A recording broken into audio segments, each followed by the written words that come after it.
Bonjour à tous. Bonjour aux vaillants soldats de Dieu, aux serviteurs de Dieu. Bonjour au peuple d'Israël.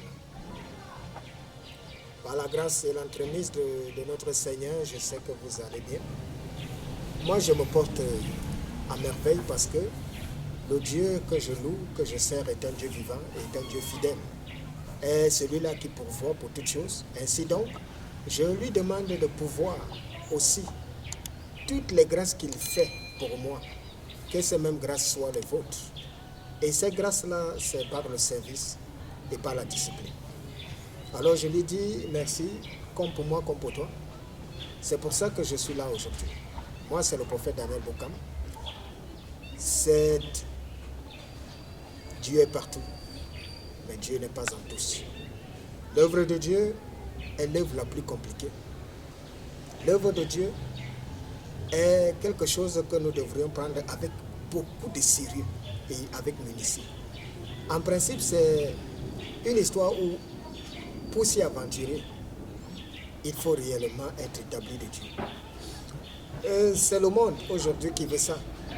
Ce qui fait que le Christ avait prévenu, en nous préparant déjà à dire que dans les derniers jours, il y aura des faux prophètes, il y aura des loups qui se déguiseront en agneaux, et ils séduiront même les enfants de Dieu par des prophéties et des miracles. C'est déjà pour dire aux uns et aux autres, à ceux qui s'accrochent aux prophéties, à ceux qui s'accrochent aux miracles, que Dieu, la prophétie ou le miracle ne fera pas de toi et ne fait pas de toi un enfant de Dieu.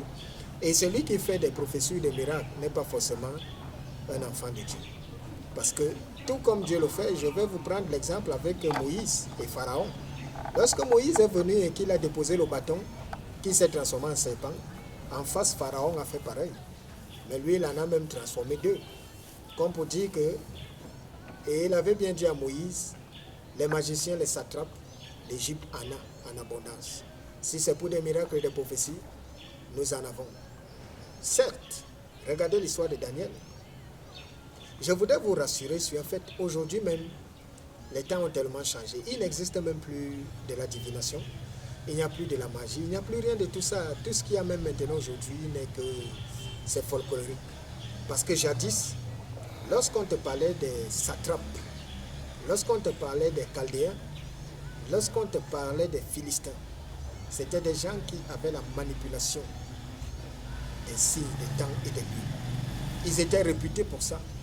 Il y avait des nécromanciens, il y avait des divins, il y en avait des répandus qui faisaient des prophéties avec exactitude. Souvenez-vous de Balaam. Balaam qui était ce divin, ce prophète des ténèbres, qui lorsqu'il s'établissait, lorsqu'il venait, il maudissait. Il était capable de maudire toute une contrée. Par exemple, s'il arrivait dans cette ville de Yaoundé, il disait, il n'y aura plus jamais de pluie, rien que dans la ville de Yaoundé, pendant des décennies. Ça se produisait. Mais il n'était pas serviteur de Dieu. Ça se produisait. Mais Balaam a eu les problèmes à partir du jour où il est tombé sur la route des enfants de Dieu. C'est de là où sa mort est venue. Parce qu'il a voulu maudire ce peuple qui était Israël et il a trouvé Dieu en face. Qu'est-ce que je voudrais te faire comprendre par là? Je voudrais te dire que toi qui es accro aux miracles, aux prophéties, généralement tu te fais séduire à cause de ça. Généralement tu te fais berner à cause de ton ignorance. Aujourd'hui nous sommes à l'ère de la connaissance. Et le miracle et la puissance, le miracle et la prophétie, c'est la parole de Dieu. Dans la parole de Dieu, tu fais et tu es un miracle. Tu es une prophétie. Tout ce que tu déclares lorsque tu médites la parole de Dieu doit s'accomplir. D'ailleurs, le Christ n'a pas dit tout ce que vous demanderez en mon nom par la foi, vous le recevrez. Et cette parole est certaine et elle est vérité. Il n'a pas dit tout ce que vous demanderez en mon nom, vous le recevrez. Il a dit tout ce que vous demanderez en mon nom par la foi. Ça voudrait dire que pour le recevoir, il faut d'abord croire. Il faut croire que Dieu est capable de faire ça pour toi. Et c'est la question que je te pose. Là où tu es, est-ce que tu sais que Dieu est capable de faire ça pour toi? Là où tu es, est-ce que tu sais que Dieu est au contrôle de toutes choses? Là où tu es, est-ce que tu sais que Jésus est Seigneur? Aujourd'hui, je viens te parler d'un sujet que tu connais, que tu maîtrises. Mais peut-être ce que je vais te dire risquerait de te choquer. Mais je voudrais que tu saches que je suis ici pour t'apporter la révélation qui m'a été donnée par le Christ. Cette révélation est que aujourd'hui, il faudrait que tu saches que aucun adulte n'hérite et n'entrera à la Nouvelle Jérusalem. Aucun adulte, je dis bien aucun adulte, n'entrera dans la Nouvelle Jérusalem. Quand je parle déjà d'aucun adulte, je te vois déjà en train de faire des grimaces dans ton coin et en train de te dire celui-là de plus en plus, de mieux en mieux. Oui, parce que il faut connaître et il faut suivre le Christ. Aujourd'hui, je voudrais te dire que beaucoup d'hommes ne basent pas le fondement de leur enseignement sur le Christ. Beaucoup d'hommes de Dieu même, mais ils te parlent de Christ et de Dieu et ceci, mais leur fondement n'est pas basé dans l'enseignement de Christ. Peu t'enseignent le fondement de Christ, mais préfèrent aller s'accrocher ou s'agripper sur Paul a écrit, sur Pierre a dit, sur Jean a dit, et ils oublient que la fondation de l'enseignement repose en Christ. Et Christ est le royaume des cieux. Christ est le seul qui est venu nous montrer et nous dire ce qu'il faut faire pour hériter du royaume des cieux. Pendant que les hommes sont en train de se bagarrer pour la justification et la sanctification à gauche, pendant que d'autres sont en train de se bagarrer pour dire non, le salut est comme ça et comme ci, qui te dit comment faire pour pouvoir hériter? Parce que tout ça ne sont que des mesures accompagnatoires. Quand tu es enfant de Dieu, la sanctification comme la justification, le salut sont ton partage automatiquement. Automatique. Ça ne souffre de rien. Mais généralement aujourd'hui c'est mitigé parce que beaucoup ne te parleront pas réellement de l'enseignement de Christ. L'enseignement de Christ est basé typiquement sur le royaume des cieux et sur le jugement de toutes choses. Pourquoi? Parce que c'est lui le royaume des cieux et c'est lui le juge. Est-ce qu'avant donc d'aller courir pour connaître la sanctification, la justification, le salut, les ceci, est-ce que tu sais déjà ce qu'il faut faire de un pour être enfant de Dieu? Le Christ est venu nous dire ce qu'il faut faire. Comment faut-il procéder pour être enfant de Dieu? De deux, il est venu te dire qu'il est le juge. Est-ce que tu sais ce que tu as fait? Quelles sont tes obligations étant enfant de Dieu? Quand je te dis aujourd'hui, les adultes ne peuvent entrer dans le royaume des cieux. Généralement, il y a beaucoup. Depuis que j'ai commencé à faire cette émission, il y en a qui passent le temps à critiquer, qui insultent. Pourquoi? Parce que c'est le propre des hommes. Les hommes sont comme ça. Et surtout pas les moines, ceux qui se prétendent être enfants de Dieu ou des serviteurs de Dieu. La première chose qu'il faudrait savoir, c'est que quand un message parvient, pour tout enfant établi réellement de Dieu, qu'est-ce qu'il fait? Un message est un message. Il faut faire attention. De ne pas vite sombrer dans la critique, dans l'injure. Si tu es réellement établi de Dieu, parce que les enfants de Dieu ne se contredisent pas. Ils se complètent quel que soit l'endroit où ils sont. Et pour ce faire, il faudrait qu'ils soient tous animés et habités dans le même esprit. Et le Saint-Esprit, c'est le même, qu'il soit ici ou ailleurs. Lorsqu'il y a un message qui vient, moi, généralement, quand j'écoute un homme de Dieu, je ne sombre pas dans la critique. Je ne sombre pas une fois dans les commentaires. Si j'ai quelque chose à apporter, je vais apporter ces arguments. Pas d'insulter ou de critiquer, mais j'apporte des arguments dont j'ai en ma possession. Simple. Tu ne peux donc pas venir dire que tu veux apporter un argument en insultant sans en apporter, en critiquant sans rien prouver de contraire. Parce que si moi je veux apporter un argument, je viens et je dépose juste mon argument sur la table. Ceci étant, aujourd'hui je voudrais te dire que tout adulte n'entrera jamais au royaume des cieux. Ça dérange, ok, je vais vous expliquer. Le Christ a dit, pour être éligible à être enfant de Dieu, pour être éligible à entrer dans la Nouvelle Jérusalem, il faudrait que nous puissions mourir. Il ne s'agit pas toujours d'une mort physique, mais c'est une mort spirituelle. La mort spirituelle, c'est quoi? C'est de tuer tout esprit négatif en nous.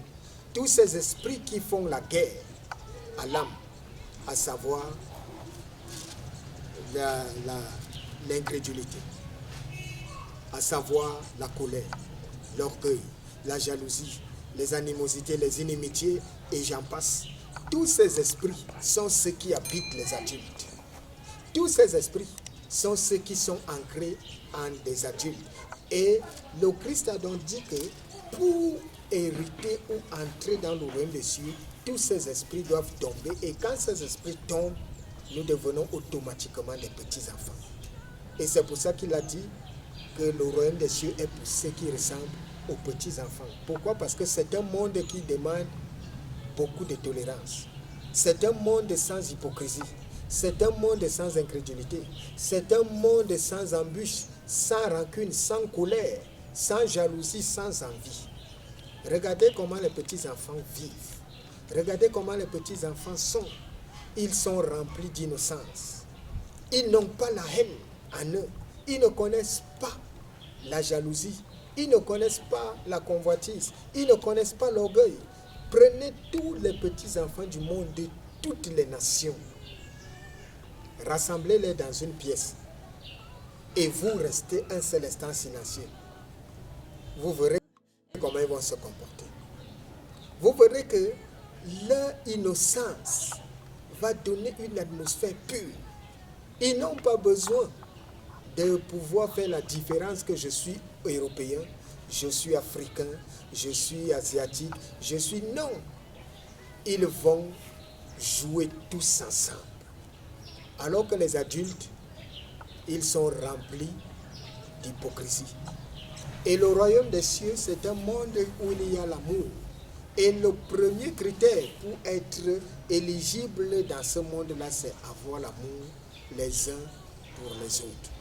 Avoir l'amour des uns pour les autres. D'ailleurs, c'est pour ça que vous devrez comprendre que lorsque Dieu a donné les 10 commandements, les 10 commandements, en fait, c'est quoi? Les 10 commandements, c'est juste pour que tous ceux qui vont pratiquer, vous vous rendrez compte à la fin que ces 10 commandements ne concernent que ton prochain. Lorsqu'il dit, tu ne convoiteras point la femme de ton prochain. Tu ne convoiteras point ni son serviteur, ni sa servante, ni aucune chose qui appartienne à ton prochain. Tu ne tueras point. Tu ne commettras pas de meurtre. Tu ne feras pas sous ça. Toute la loi se résume en ce que tu dois respecter ton prochain. Tous ceux qui respectent la loi de Dieu, c'est ceux-là qui manifestent l'amour vis-à-vis du prochain. Et ceux qui ne respectent pas la loi, par exemple, il y a des gens qui sont remplis de haine. Et ceux qui sont remplis de haine, tous les adultes, sont des gens qui sont déjà bien établis, qui connaissent le mal. Le mal ne réside pas dans le royaume des cieux. Voilà pourquoi je vous ai dit, les adultes n'y entrent pas. Parce que le Christ a dit, laissez venir à moi les petits-enfants et ne les en empêchez pas. Car le royaume des cieux est pour tous ceux qui leur ressemblent. Le royaume des cieux est un monde qui demande beaucoup d'amour, qui demande beaucoup de tolérance, qui demande beaucoup de patience, qui demande la miséricorde, la tempérance. Généralement, pour devenir, c'est comme pour devenir enfant de Dieu. C'est pour ça que je vous dis, on ne se lève pas un matin et on s'autoproclame enfant de Dieu. C'est pour ça que je vous dis, on ne devient pas enfant de Dieu du jour au lendemain. C'est un processus. Et dans ce processus-là, Dieu prendra toujours le soin de nous briser. Voilà pourquoi dès que tu viens au service de Dieu, la première chose que Dieu doit faire, c'est qu'il t'amène au désert. Dans le désert, il doit aller faire tomber tous les esprits qui font la guerre à ton âme. Il doit aller faire tomber toutes ces limitations. Il doit aller enlever la colère qui est en toi. Il doit aller enlever l'orgueil. Il doit aller briser la jalousie. Il doit aller briser la rancune. Il doit aller briser l'incrédulité. Il doit aller briser la haine. Il doit aller briser toutes choses. Et maintenant, il ressort le meilleur de toi. Quand il ressort le meilleur de toi, tu deviens enfant de Dieu. Parce que lorsque tu es établi comme enfant de Dieu, c'est à partir de ce moment que tu commences à appliquer ce qu'il a dit. Vous n'êtes pas obligé de faire le œil pour œil. Mais vous commencez à être tolérant, à pardonner, même celui qui te persécute, même celui qui te fait du mal. Lorsque tu frappes un enfant, si tu le rappelles à l'immédiat, qu'est-ce va faire? Il viendra toujours en courant parce qu'il est innocent. Ceci pour te dire que pour entrer au royaume des cieux, il faut avoir l'innocence d'un enfant. Parce que si tu entres dans ton état d'adulte, c'est pour aller gâter ses mains là-bas. C'est pour aller amener la rancune, la haine, la jalousie là-bas. Oh, c'est un monde où on te dit que tout est amour. Et un monde où on te dit que, au contraire, les uns s'oublient au détriment des autres. C'est un monde où le sacrifice est constant et perpétuel. Aujourd'hui, il y a des gens qui se revendiquent être enfants de Dieu, mais qui sont remplis d'une méchanceté à nul autre pareil. Tout cela sont des chrétiens. Tous ceux-là sont des serviteurs du dimanche. Et il sera difficile, je ne cesse de vous le dire, la religion ne pourra pas vous sauver. La religion ne pourra pas vous aider. La religion ne te permettra pas de voir Dieu parce que la religion, c'est des blocages des hommes. Quand Christ reviendra, il ne te parlera pas de que tu étais dans quelle religion. Il ne te dira pas que oui, bon, que tous les catholiques viennent là, que tous les protestants, que tous les pentecôtistes, que tous les témoins de Jéhovah, que tous ceux qui sont soit les ci ou ça. Non, il ne connaît pas toutes ces personnes. Il ne connaît rien de tout ça. Lui, il connaît sa parole. Parce qu'il a laissé sa parole. Et c'est sa parole qui est souveraine. Et c'est sa parole qui est universelle. Aujourd'hui, il y a plusieurs paroles. Il y a plusieurs compréhensions. Il y a plusieurs interprétations. Voilà pourquoi ça va dans tous les sens. Lorsque vous voyez des hommes de Dieu se combattre, s'entretuer, s'entre-déchirer, c'est pourquoi c'est un conflit d'intérêts qui n'a rien à voir avec l'œuvre de Dieu. Parce que si c'était l'œuvre de Dieu te demande d'être complémentaire. Tu n'as pas besoin que si un homme de Dieu a été ici, ce qu'il a dit, que tu sois là, que tu ne sois pas là, tu ne viendras que compléter. Je dis bien que parce que vous avez tous le même esprit. Cet esprit-là et ce problème a surgi une fois quand Paul et Pierre étaient dans le sacerdoce. Donc quand on commençait à vouloir faire du suivisme en parlant de nous, on préfère l'enseignement de Paul. Et d'autres disaient non, on préfère Pierre. Et ça a commencé à vouloir mener une division. Et Pierre et Paul est venu trancher clair en disant que qui est Pierre, qui est Paul. Nous ne sommes que des courroies. Nous ne sommes qu'au service. Mais que ce soit Paul, que ce soit moi, que ce soit Paul ou Pierre, le message que nous avons est le message de Christ et nous passons tous le même message. Ne venez pas sombrer dans le conflit de personnalité. Ne venez pas aimer la personne de Paul par rapport à Pierre. Aimons la parole de Dieu. Mais aujourd'hui, la religion, il y a des religieux qui s'accrochent à ça et qui préfèrent dire non, chez nous, tu te mets à entendre avec l'œuvre de Dieu. Chez nous, notre enseignement est chez nous. Aujourd'hui, je voudrais vous dire que la religion est en train de perdre beaucoup d'âmes. Alors, toute personne adulte ne peut entrer au royaume des cieux parce que quand on est déjà un adulte, nous sommes remplis de méchanceté. C'est pour ça que Christ a dit à Nicodème, il faut naître de nouveau. Naître de nouveau, c'est que tu dois être brisé. Naître de nouveau, c'est que tu dois être transformé. Naître de nouveau, c'est que tu dois être élevé à une dimension, parce que tous ceux qui sont en Christ sont ceux qui sont élevés à une dimension qui dépasse l'entendement humain. Voilà pourquoi lorsqu'ils te persécutent, c'est à ce moment que tu as la force de leur pardonner. Un homme qui vit dans la chair ne peut pas pardonner. Vous savez que l'amour est divin. Le pardon est suprême. Et pour le faire, il faut avoir l'Esprit de Dieu en soi pour pouvoir avoir l'amour et le pardon. Si tu n'es pas de Dieu, il te sera difficile de manifester ces grandes œuvres de l'Esprit. Parce que c'est une manne de l'Esprit de Dieu. C'est pour ça que je vous ai dit, pour entrer au royaume des cieux, il faut être un enfant. Un enfant, ça signifie quoi? Est-ce que ça signifie, comme Nicodème avait demandé à Christ, il faut aller rentrer dans le ventre de ma mère pour devenir... Non. Un enfant est celui-là comme le Christ a dit, passe par la nouvelle naissance, à savoir être transformé. Ce n'est pas par l'eau, comme d'aucuns enseignent, que c'est le baptême de l'eau qui fait la nouvelle naissance. J'en viendrai parce que c'est encore toute une autre révélation là-dessus. Déjà que ce n'est pas le baptême d'eau qui signifie la nouvelle naissance. Ça va encore déranger, mais j'en viendrai. J'en viens pour mieux expliquer ce que c'est. La nouvelle naissance, c'est lorsque le Saint-Esprit habite en toi et te transforme. La nouvelle naissance n'est possible que par la présence du Saint-Esprit. Sans la présence du Saint-Esprit, parce que c'est la présence du Saint-Esprit qui transforme. Ce n'est rien d'autre. Lorsque le Christ parlait de nouvelle naissance, lorsque le Christ parlait de comment faire pour hériter le royaume de Dieu, il te dit que pour ce faire, il faut être rempli du Saint-Esprit pour pouvoir devenir comme un petit enfant. Alors, à tous ceux qui m'écoutent, à vous qui êtes connectés, je voudrais vous dire que pour voir Dieu, il faut devenir un enfant.